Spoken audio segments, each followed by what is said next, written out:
La différence entre un débutant et un pro sur Figma.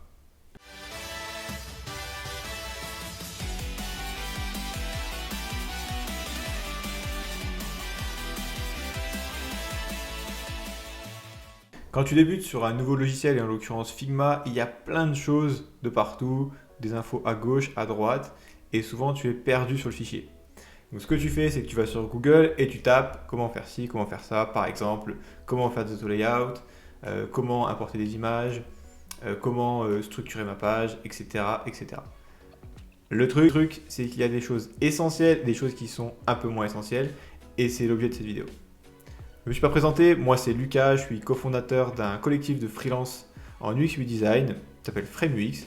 En gros, on accompagne les boîtes dans la conception de leurs produits tech, donc applications mobiles, sites web, applications web, marketplace et autres, from scratch, donc de zéro jusqu'à un produit, jusqu'à des maquettes ready to dev, donc prêts à être développées. Forcément, on passe par cette phase de Figma pour créer nos maquettes qu'on appelle haute définition. Donc si tu suis cette chaîne, tu as vu qu'on a déjà fait pas mal de vidéos sur Figma, sur comment créer des pages, donc créer des formulaires. J'ai fait celui de Spotify, je te mettrai la vidéo par ici, et aussi plein d'autres principes. Et dans cette vidéo, on va voir 5 points essentiels pour passer du niveau débutant au niveau pro. Donc on est parti. Et donc ce fichier Figma, tu le retrouveras directement dans la description et je t'invite à aller le voir. Donc, ce qu'on fait dans un premier temps, on va commencer par la base, on va passer les basic auto layout. Donc j'ai laissé en anglais volontairement parce qu'on utilise beaucoup d'anglais, notamment sur Figma. Et en fait là, je vais te montrer quelle est la différence entre utiliser des auto layouts et utiliser un groupe. Alors, un groupe, donc tu sais faire un groupe, un clic droit groupe, c'est un groupe entre deux éléments, donc ici une image et un texte. La différence c'est que tu vois, mon texte je peux, dans la même box là que tu vois, je peux le déplacer manuellement, un peu comme je veux en fait au final. Pareil pour l'image. Ça c'est la première chose que je peux faire avec un groupe. En auto layout, la différence c'est qu'en fait tout est guidé par des règles. On a une box à droite, donc j'ai fait une vidéo sur l'auto layout qui est juste ici, je t'invite à aller voir et je t'explique comment on utilise l'auto layout et pourquoi on l'utilise de manière un peu plus avancée. Mais la base c'est quoi? C'est qu'en fait on va régler on va dire les paramètres de ces éléments avec une sorte de panel à droite. Donc par exemple en haut, en bas, si on veut mettre des éléments de manière verticaux ou horizontaux. L'espace entre les deux éléments. Si mes éléments doivent être alignés en haut, en bas, etc. Ici par exemple on voit qu'il y a de manière verticale, mettre vertical vers à droite, à gauche. Alors qu'en groupe, en fait je vais pouvoir le déplacer où je veux. Le truc, pourquoi utiliser le layout vs le groupe? En fait, simplement, c'est en termes d'efficacité, de rapidité et de cohérence graphisme, en termes de graphisme. Graphique, en fait. Imaginons, tu as plein de textes comme ça, en fait. Tu as plein de textes, tac, tac, qui se mettent de partout. En fait, on va avoir une différence de pixels à chaque fois si tu le déplaces à la souris, en fait. Tu vas passer énormément de temps en regardant les paramètres ici. Alors que, en utilisant un auto layout, en fait, tout va être dirigé par des règles que tu vas lui donner. Et du coup, tu vas gagner énormément de temps dans la disposition de tes éléments. Et d'ailleurs, là, tu vois, c'est deux éléments simples, mais demain, quand tu crées des composants, imaginons une barre de navigation, tes éléments sont l'un au-dessus de l'autre, ou des tables, par exemple.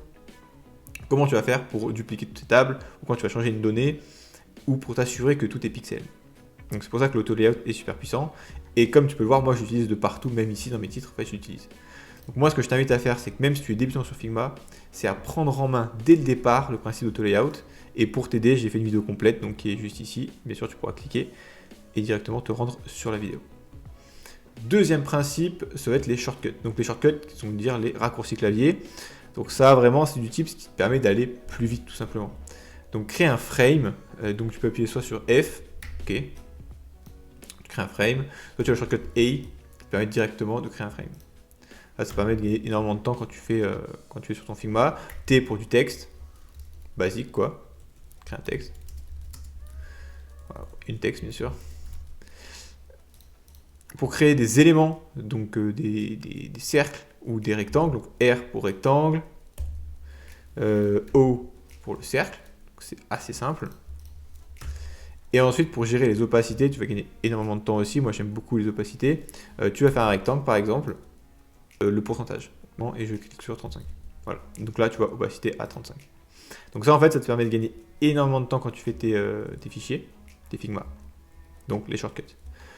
Le troisième, ça va être les plugins.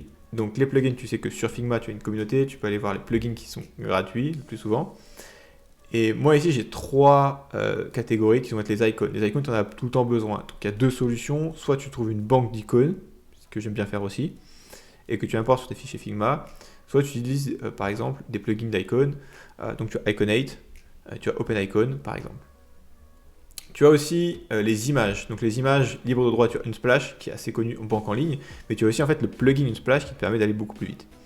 Moi j'aime bien utiliser aussi Remove Background. Donc ça te permet sur une photo par exemple, de détourer la photo, d'enlever le fond en un clic. Donc plutôt cool. Ça t'évite d'aller sur Photoshop en fait. Et pour le copy, donc pour le texte, donc pour faire du lorem, il y a un plugin qui s'appelle lorem. Donc, je te montre par exemple le lorem, je ne vais pas tout te montrer parce que c'est un peu chiant. Donc là j'écris un texte au pif, je clique sur mon plugin, qui s'appelle lorem, je clique, je run, je choisis par exemple que je veux 4 lignes, et j'add et ça me fait du texte directement. Okay. Donc ça te permet de gagner énormément de temps. Qu'elle est copier-coller du texte, n'importe quoi en fait. Deuxième standard à connaître, ce sont les grids. Donc les grids c'est super important quand tu fais tes designs et ça à faire dès le départ. Et il y a des règles à suivre. Première règle pour le desktop, donc pour le bureau, quand tu utilises ton 1440, tu mets 12 colonnes. Ok, donc c'est sur la droite là que tu gères tes colonnes. Ok. Il n'y a pas de... Après, pour les margins et les gouttières, à la limite, ça peut être personnalisable, même si là, c'est des paramètres standards. Mais on est toujours sur 12.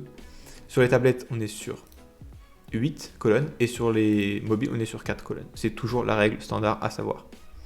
Deuxième truc aussi, sont les breakpoints. Donc les breakpoints, j'avais fait une vidéo dessus, dans la vidéo d'intro de la chaîne, que tu retrouveras. C'est une petite vidéo. Les breakpoints, c'est quoi? C'est en gros, quand est-ce qu'on va passer de desktop à tablette, de tablette à... mobile, c'est qu'en fait on va réduire la taille de celui-ci. Pour le desktop aussi, tu vas avoir, on va dire c'est desktop normal, mais tu vas avoir petit desktop, comme tu vas avoir grand desktop, etc. Et donc du coup, bien sûr, tes marges doivent matcher avec, et ton design doit s'adapter selon la taille de ton écran. Donc on a un outil qui s'appelle... donc en fait on définit ce qu'on appelle des breakpoints, et tu as un plugin sur Figma qui s'appelle Breakpoint, qui te permet de le faire. Donc là, c'est un exemple, tu vois. Et en fait, ça permet de visualiser à quoi ressemble mon design selon les différents breakpoints. Donc je t'invite à l'utiliser parce que c'est vraiment cool et ça aide aussi beaucoup les équipes de développement. Le point que je voulais voir avec toi, ce sont les measurements, donc en gros les mesures. Alors c'est pas très correct en français, mais en gros, ce sont les règles que tu vas utiliser pour la taille de tes composants, pour les espaces, pour tout ça en fait, tout ce qui va être lié aux dimensions de tes composants que tu vas créer. Et tu définis une règle. Donc cette règle, par exemple, c'est 4 pixels, c'est divisable par 4, divisé par 4, 8, c'est divisé par 4 et par 2, etc. etc. Ok. Tu vas dire cette règle. Et à quoi ça sert en fait? C'est que si demain, par exemple, tu as un design qui fait, je sais pas, 13 pixels, parce que c'est une erreur de ta part, les développeurs vont savoir que c'est pas 13 pixels que tu veux, mais c'est 12 pixels. Et toi-même, tu vas le savoir et te dire, ok, demain, quand je vais faire des designs, je dois suivre mes propres règles que j'ai définies en amont. Donc ça permet d'avoir une cohérence entre tes designs et entre tes différents écrans. Parce que quand tu fais une appli, au final, enfin une app, tu as tellement d'écrans qu'au préalable, il faut avoir des règles définies pour avoir une cohérence entre tous les écrans, donc soit pour l'équipe design, mais aussi pour les développeurs. Voilà, maintenant tu connais les principes de base pour passer de débutant à pro sur Figma. Je t'invite dès à présent à mettre en place ces tips dans tes nouveaux designs pour vraiment t'habituer à cela et passer au niveau supérieur. Bien sûr aussi, pense à t'abonner à la chaîne parce qu'on va avoir plein d'autres vidéos qui vont sortir sur le design, sur Figma et bien sûr pour que tu puisses progresser. Tu mets un like aussi si tu as apprécié la vidéo, ça fait extrêmement plaisir et ça nous aide à continuer la chaîne et aussi ça nous aide pour le référencement. Et puis de toute façon on se retrouve à jeudi prochain pour une nouvelle vidéo, soit du Figma, soit du Webflow, on va voir.